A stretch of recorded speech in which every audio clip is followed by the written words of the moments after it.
Hello viewers, कैसे हैं आप। उम्मीद है आप सेहतमंद होंगे।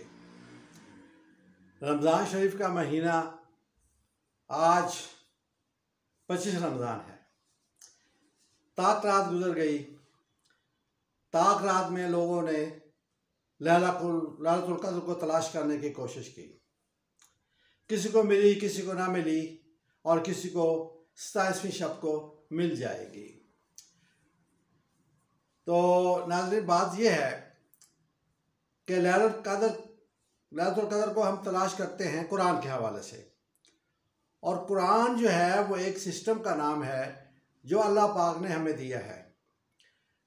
तो पहली कौमें जो थी, कौम लूत थी, कौम शुएब थी और कौम फ़िरौन थी। उन लोगों ने सिस्टम जो अल्लाह पाक ने ज़मीन पे उतारा था, तौरात में, इंजील में, ज़बूर में, तो उन्होंने उसको totally they ignored and not accepted the holy system.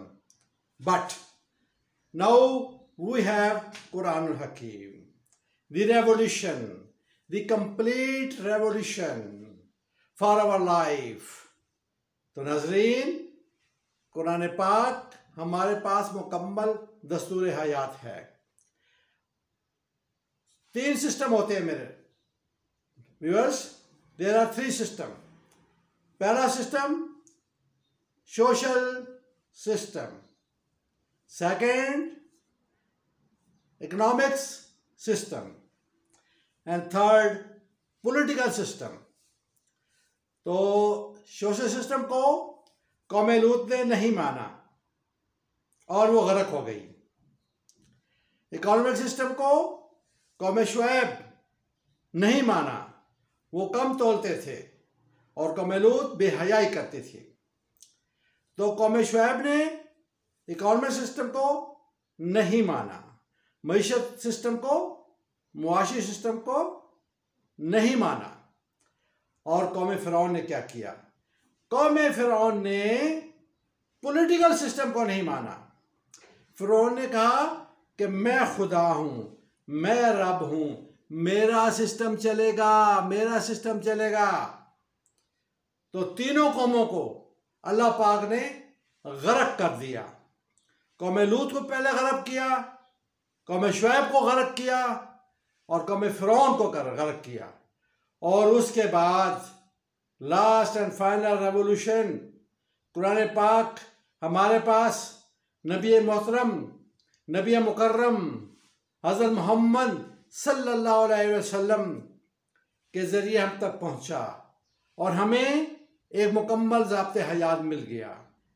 तो हमने लैलतुल क़द्र को तलाश किया, कुरान को तलाश नहीं किया, कुरान के अहकामात को तलाश नहीं किया, कुरानी अहकामात पर गौर नहीं किया।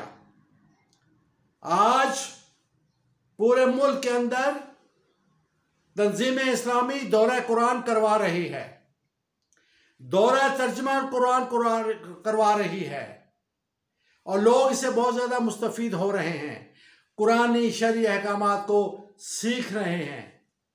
तो लिहाजा व्यूअर्स, आप लोगों में भी सोशल सिस्टम, इकोनॉमिक सिस्टम और पॉलिटिकल सिस्टम को कुरान के अंदर से निकालें, कुरान के अंदर से देखें, पढ़ें, सोचें, समझें। और अल्लाह पाक क्या कहता है? अल्लाह पाक कहता है मैंने कुरान समझने के लिए आसान बनाया है कुछ सोचे और समझे। ठीक है। और उसके बाद अल्लाह ने फरमाया लिमा तक़ूलून मा ला तफ़अलून, तुम किसी से बात ऐसी क्यों करते हो जिस पर तुम्हारा खुद अमल नहीं है। तो खुद अमल पैरा हो, खुद कुरान की तरफ आओ, खुद सिस्टम की तरफ आओ, होली बुक्स की तरफ आओ, होली बुक सिस्टम की तरफ आओ और मुल्क के अंदर कुरानी शरई सज़ाओं को नाफ़िज़ और अमल करवाओ। कुरानी शरई सज़ाएं बेसिक है किसी कौम की तरक्की के लिए, मईशत की तरक्की के लिए, मुआशरे की इस्लाह के लिए और आखिरत को बनाने के लिए। तो कुरानी शरई सज़ाएं सरेआम सज़ाएं हैं। कैद और कैद बा मुशक्कत की सज़ा कुरान से साबित नहीं है। इस खिलाफ कुरान और सुन्नत को, इस खिलाफ कुरान और सुन्नत सजाओं को बंद करवाने के लिए उलमा, मशाइख, पार्लियामेंटेरियन, हर पढ़ा लिखा तबका इस मैदान अमल में आए और लिखे और बोले कि पाकिस्तान के अंदर हमारी अदालतें, हमारे जजेस मुजरम को जुर्म साबित होने पर वो सजा दी जाए जो कुरान पाक में लिखी हुई है। ओके व्यूअर्स, फी अमानिल्लाह, अल्लाह हाफिज, खुदा पैमान दे, अल्लाह पैमान दे।